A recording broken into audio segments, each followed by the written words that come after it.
Bonjour à tous, aujourd'hui on va voir comment configurer un transpondeur AIS avec l'application de Digital Yacht AIS Config qui est téléchargeable gratuitement sur le Google Play Store. Donc lorsque vous avez un transpondeur AIS de chez Digital Yacht avec un Wi-Fi intégré comme par exemple le Nomad, l'AT3000 ou bien un transpondeur AIS avec un serveur NMA Wi-Fi de Digital Yacht comme le Smart WLAN10, WLAN30, etc. Vous pouvez donc utiliser cette application gratuite pour configurer le transpondeur AIS, mais aussi pour un accès à distance aux différentes données de ce transpondeur. Alors, tout d'abord, il faut donc se connecter au Wi-Fi de votre transpondeur.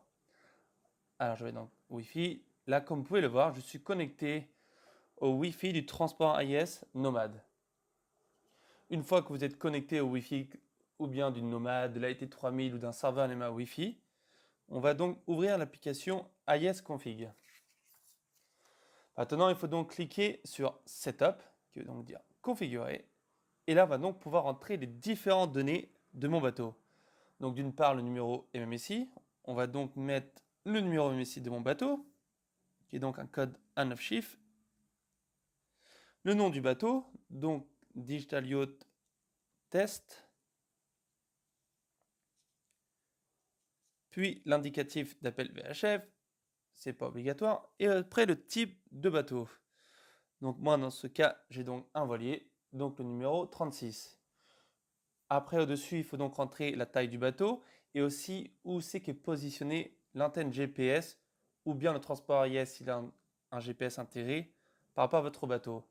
Donc dans ce cas, on va donc dire que le mien est donc à 8, ici 2 mètres, 2 mètres, 2 mètres. Après, vous n'êtes pas obligé d'être très précis, mais grosso modo. Après avoir entré ces différentes données, on ne touche pas à ça et pas besoin. On clique sur Apply. Et là maintenant, comme vous pouvez le voir, quand on retourne dans l'engrenage, le numéro MSI est grisé. Par contre, vous pouvez toujours changer le nom du bateau et l'indicatif d'appel de votre radio VHF et aussi où c'est est positionné votre antenne GPS. Si vous voulez changer le numéro MSI, il faudra donc réinitialiser le produit. Et pour cela, merci de nous contacter par email ou au téléphone. Par la suite, dans l'application, en cliquant sur les trois flèches en bas, on peut donc voir si tout est bien avec l'appareil. Donc d'une part, on voit donc le taux d'onde stationnaire de l'antenne. Dans ce cas, il y a donc un ratio de 8 sur 1, ce qui n'est pas vraiment le mieux. Il faut un ratio le plus proche de 1 sur 1.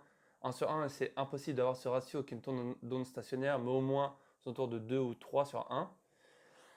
Après aussi, les cibles AIS qu'on reçoit et aussi la position GPS. Je tiens à vous signaler que je suis donc en train de configurer le transport AIS au sein de ma maison. J'ai donc pas forcément une bonne réception VHF à l'intérieur de ma maison. De plus, avec l'application AIS Config, en cliquant sur Silence Off, vous pouvez donc stopper la transmission AIS et mettre le transpondeur AIS en mode silence. Donc celui-ci ne va plus transmettre, mais va seulement recevoir. Et en recliquant, et voilà.